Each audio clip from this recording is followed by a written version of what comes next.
Hey all, welcome to ShareTreck. This is Raj here. Friends, good morning. As we look at this morning at CNBC website, we can see that all the indices are mildly negative or a little bit more negative.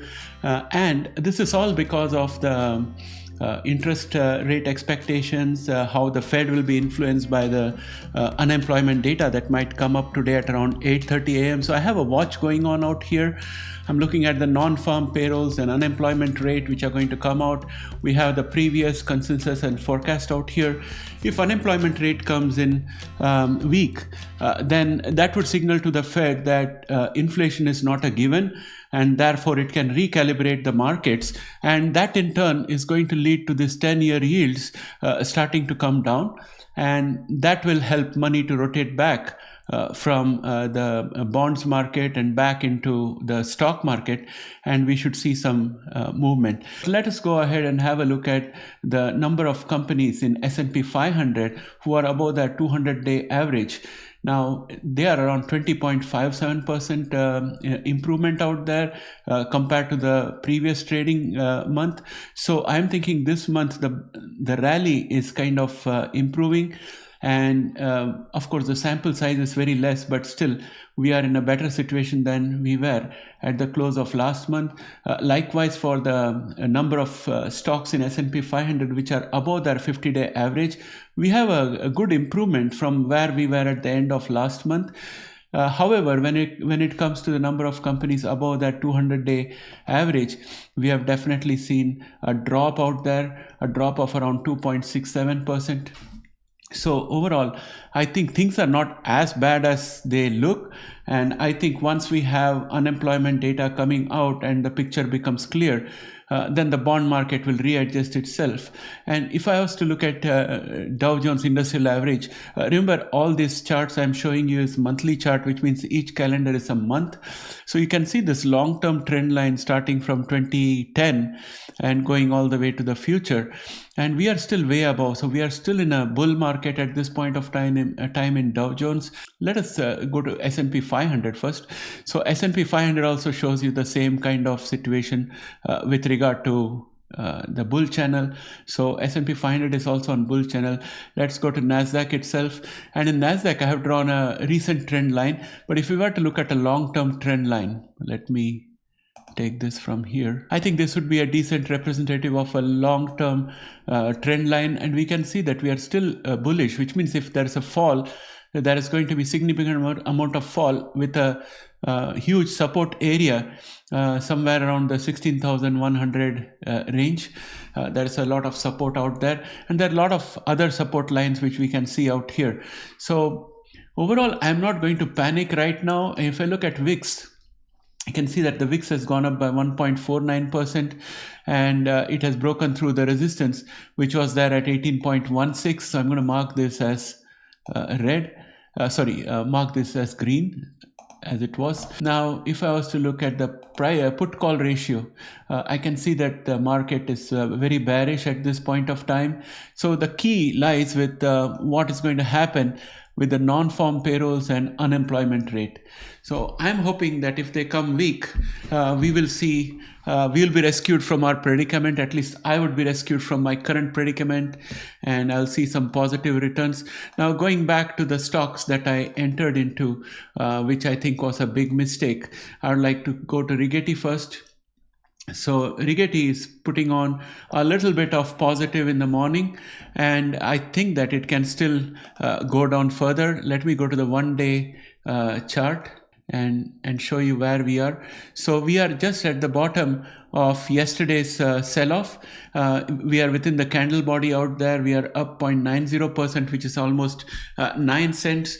So we have to see if after that heavy drop, that gap down that we had, if there is a dead cat bounce. I would like to catch the dead cat bounce today.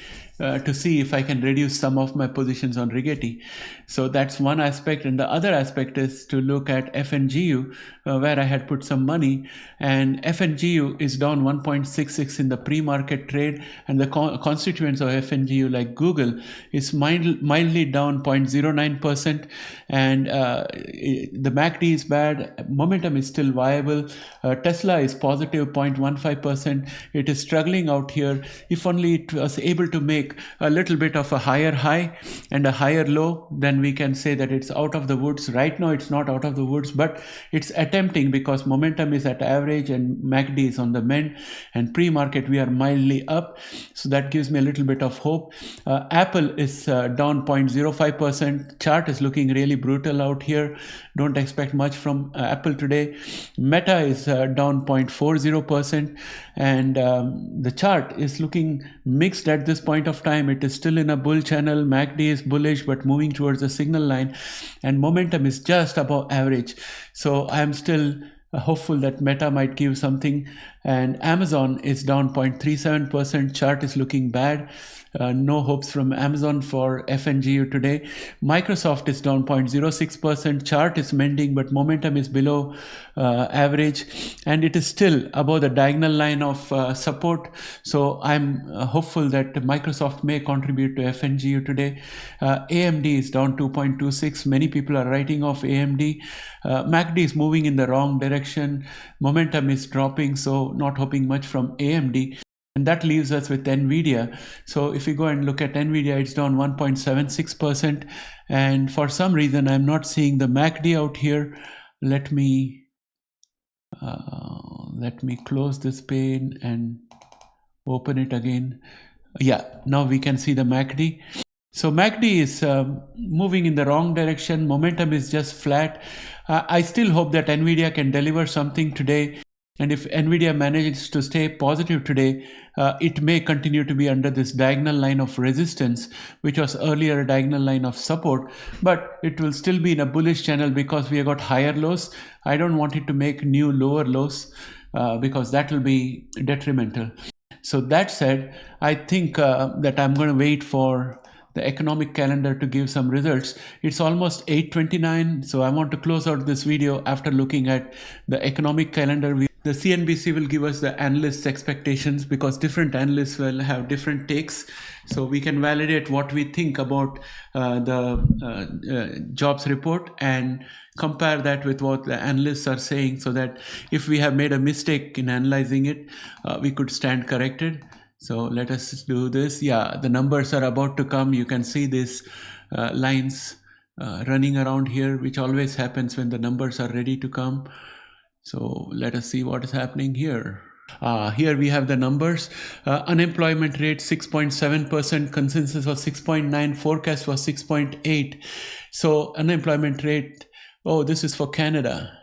And unemployment rate is slightly better than expected. Now let us look at what happens with the US. Let us skip down. Let me just remove the countries out here, clear this out, and just have United States out here and save this. Okay, non-farm payrolls 256 as compared to 200 forecast and 160. So strong non-farm payrolls. Unemployment rate was 4.1. The forecast was 4.3. And consensus was 4.2. My God, we are doomed, because this is going to push the yields up further because inflation risks are much higher. Average month over month hourly earnings has come level, and average hourly earnings year over year is slightly below. This is a good thing. But overall, I think it's not good for the markets. Yields are likely to go up further because rate cuts will not be advisable at this stage. So let us see what we have here. We still don't have any interpretation by CNBC. I think the unemployment data is not good for our stock markets today. Let us go and see what's happening in the stock markets, how the indices are acting. Let's go to QQQ. QQQ is dropping, not much movement out there. Let's go to VIX. VIX is going up. Last time we saw it, it was somewhere around 1.8. If I'm not mistaken, it's gone to 3.98. So VIX is going up. S&P 500, let us see what's happening out here. Nothing much. Let's go to the futures. So we are looking at NASDAQ futures, and NASDAQ futures, let us see what happens out there. There is no frenzy as such. So I think the yields have already adjusted themselves, and if at all, they may firm up or get a little bit higher, marginally higher. I think all the news was expected and already built in. So I think that there is not going to be further deterioration. That's what it seems to me out here by looking at the futures action. Let's go back into CNBC and see if we have any headlines. US payrolls grew by 256,000 in December, much more than expected. Unemployment rate falls to 4.1. This actually means that we are in a very, very strong position in the economy. Further rate cuts will not be justified. So that's how I will think. So expect the market would not recover from the losses that it made. At the most, it may consolidate. At the worst, it may go down further. That's my opinion. Let me go and have a look at Rigetti before we end the video. Rigetti is down to 9.59, so it has gone down further. It's gone down another 4.68%. Higher interest rates would be bad for genomics and for quantum computing.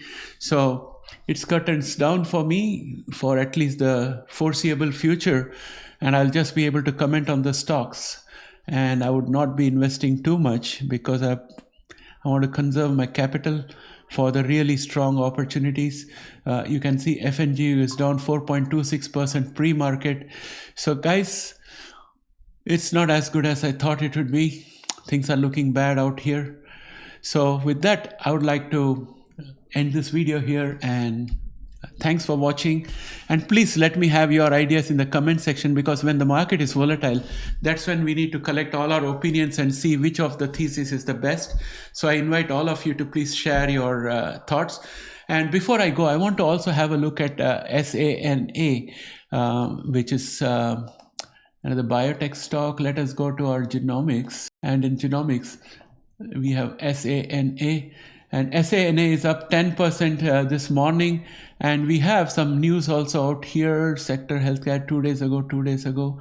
So not much news, but there is a positive out here. The drop that had happened, despite the huge jump, is being taken care of. So today we are going up again from the bottom of where we were yesterday. So whoever gained a lot of money yesterday and did not sell, they now have a second opportunity to sell, or at least do a covered call to preserve their gains, and the gains are huge out here. So that's the way I look at it.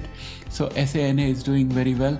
So friends, that brings me to an end of this video today. Thanks and have a great day. Bye for now.